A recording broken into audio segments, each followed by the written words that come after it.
Welcome to Aaron's 31 Days of Horror. And there's not many days left. The horror is coming to an end, but all horrific things must end. Just as much as all good things must end. And today, as we're coming to a close of this holiday season, I would like to do top 10 lists with y'all. Today's top 10 list, I can't believe I'm doing this. I didn't think I could do this. I thought it might be just too difficult for me to do something like this, but I'm gonna do my top 10 horrors. And I'm gonna say it of all time, but what is time, right? It's relative. What I could have liked last year, my top 10 would probably be different than now, as some films have come in and have pushed others out, as well as some I have grown more fond of over the course of time. All I can say is right now, this is my top 10 as of this year, 2025, little asterisk. So I'm giving myself, just like every other top 10 list, 30 seconds to tell you. But instead, what I'd like to do, not going to explain the film, not going to give you my thoughts about it really, but kind of just doing a love letter to each one, 30 seconds to each one, just about how they've affected me, why they're there, and what they mean to me when it comes to the Halloween season and the horror genre. So let's do this. Number 10, Psycho. Psycho is number 10, a classic. Horror. Yes, you heard me. I said it. It is horror. Psycho, you will always be in my heart because my mother loves you. She's the one that showed me Psycho. She's the one that showed me Hitchcock. She's the one that explained to me all the Hitchcockian things and how he's the master of suspense and the master of horror. Because of him, we have so many of the horrors we have today. So it has to always be on my list. It is still such a beautiful film. It holds up restoratively, like it just looks amazing. So Psycho, you are a love letter because of my mother. It's always funny enough, right? Because a boy's best friend is his mother. 9, When Evil Lurks. When Evil Lurks is, you are a new film to me, but I show you to anyone who's willing to watch horror because it really just stuck with me. I just love when that you're ground level, that you're not too big, you are just enough, and you send the chills down my spine. And I know that we've just met, and I know we've just come into each other's lives for the past few years, but still within this time, you are something that comes to my mind that I think about and how horrific you are. Number 8, Terrifier 2. And before we begin, some of you might be a little surprised that Terrifier is so low on my list. I love Art the Clown. I love Sienna. I love these icons separately. And I also really enjoy Terrifier 2. Terrifier 2, I was afraid to watch you. I'm not a torture porn person, but you are not torture porn. Not gonna talk about the other ones, but Terrifier 2 specifically, you are having a good time, doing awful things, but look at how gorgeous a lot of it is, the practical effects of you, the characters you brought into our lives, Sienna, as well as Art the Clown finally kind of makes sense. They kind of get it right finally in Terrifier 2 of the joy that he's just feeling as he's just evil at its purest. I'm so grateful that I watched you. I was so nervous to do that, and I'm glad that I did because you are making fun of the horror genre as well as enjoying the horror genre as well as making fun of us for watching this. It's just so much fun and silly and grotesque. Art is kind of in his way a love letter to other slasher icons. Speaking of love letters to other icons, number 7, and I can't believe I'm saying this and that it's this low. I debated about this, but A Nightmare on Elm Street. And I'm just going to say this, it's because I've watched you many times this season. So I watch you a lot, and you'll never leave my top 10, and you've been much higher on other lists. But I'm putting you at number 7 for this year. Before I give you a love letter, just say, for my own disclaimer, because I feel so bad. You kind of haven't aged well this year for me. There's a lot of campiness to you that I didn't really realize. You used to be very scary and chilling, showing you to others, being in a cemetery full of others. I've realized how much camp you are now, which is awesome, and I love that. But you kind of pushed you down a little bit this year. But you'll always be top 10. Don't worry about that. So let's give a love letter, though. A Nightmare on Elm Street, Freddy Krueger, you gave me horror.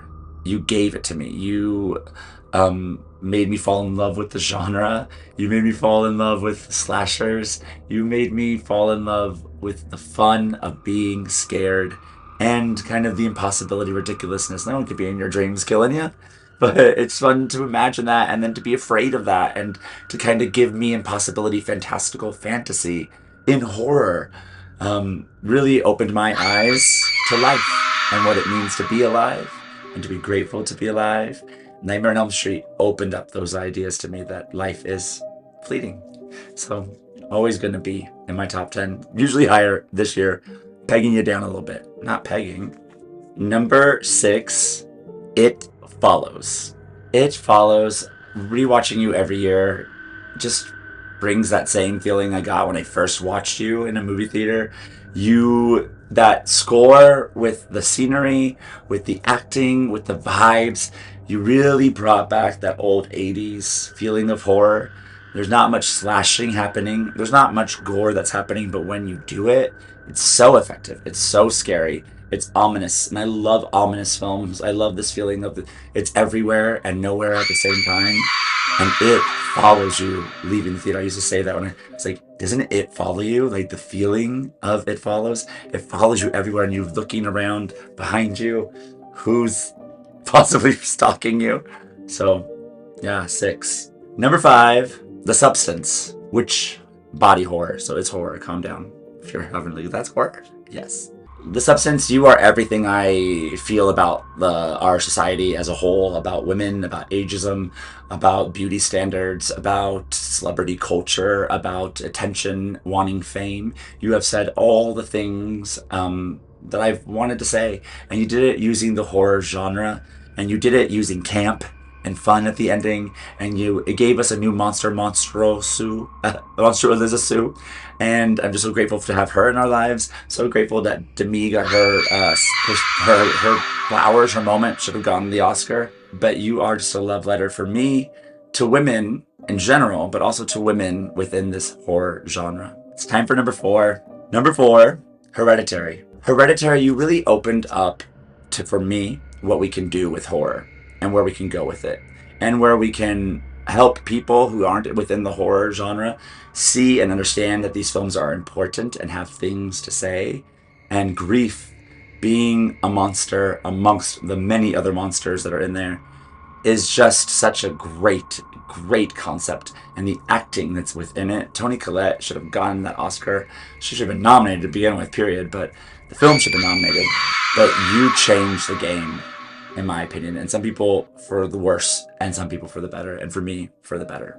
Number 3, Scream. Scream, you gave me slashers. You gave it to me. I had as a child, and then I grew up a little bit and forgot about how much I loved it. I had so much fun. It bonded me with my friends. It bonded me with my mother. I still know you by heart. You opened up such fun that can be had within the horror. It was so scary in the theaters, but also thrilling and silly and ridiculous, and you were just having fun with it. And I'm grateful for you to bringing the fun into horror, and people still watch you and still love you, and I think you do hold up still. I think that people are like, yeah, but it's just kind of silly and like ridiculous, but it was always silly and ridiculous. It is a scream and a scream.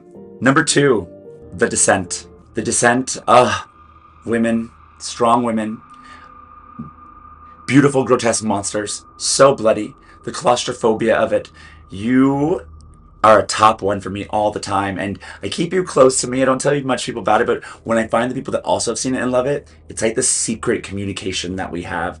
It's you're a smaller film, but you are that monster movie for me. There's no way I couldn't put you up this high. I almost had you lower, but I just love you, and I love the women in it, and I love the complexities that are within it. And as we descend into the spelunking caves, we also descend into madness as well, and descend into the horror. Which brings us to our number 1. And if you know me, you probably knew that this was going to be number 1, and maybe the shirt was a giveaway. As number 1 is Halloween. Number 1 is Michael Myers. Number 1 is Laurie Strode. Number 1, Halloween. And I'm giving myself a minute to give this love letter. Halloween, there's so much I could say, and yet I'm really lost for words because you still spook me out. I love the idea of someone just stalking for no reason. I like when villains have no reason. to their madness, and then they eventually give it to you later. But I like the simplicity of you, the music of you, the score, the slow, drawn out walks, and then when you do show yourself, you show it. And yeah, you just Michael Myers is just that guy for me. He's just always gonna be spooky because it's just so simple. It's not complex, and sometimes the simplest things are the scariest things. As well as I think that we're just kind of all afraid now of like the dark and afraid of who was lurking behind because he's kind of always lurking. Like you sense his breath on the back of your neck in that film. You sense he's there, but he's also not there. And they don't even know, the babysitters, Laurie Strode, they don't even know to be scared. They're just enjoying Halloween. You made Halloween scary. So how can I not make you number one? You will always probably be number one. I think since I've been a teenager, you've been number one. And you have remained there, baby, buddy. So there it is, my top 10. And I don't like to say of all time, but I guess of all time, I could say for the moment, my top 10. Because you might say, like, there's so many new ones or films that came out in the 2020s. How can that be in the top 10? Where would the other ones be? It's just where it is right now. And some of them will maybe not last the test of time. Some of them will, but I'm not going to deny what's feeling in my heart right now, the things that I'm loving. And obviously the horrors that I had to push out of the top 10, I still love you. I just love horror. So that's it. 2 more days of Halloween left. I love what scares you. What scares you is so personal to you. It has everything to do with who you are, how you grew up, the nature and nurture of it all. And same with me. What scares us is personal and subjective. So let's not boo on each other's scares. Let's just love what scares us. And that we're still out there loving the horrors. As you gotta love the horror of life so you can enjoy the joy of life. They both live together. Happy Halloween.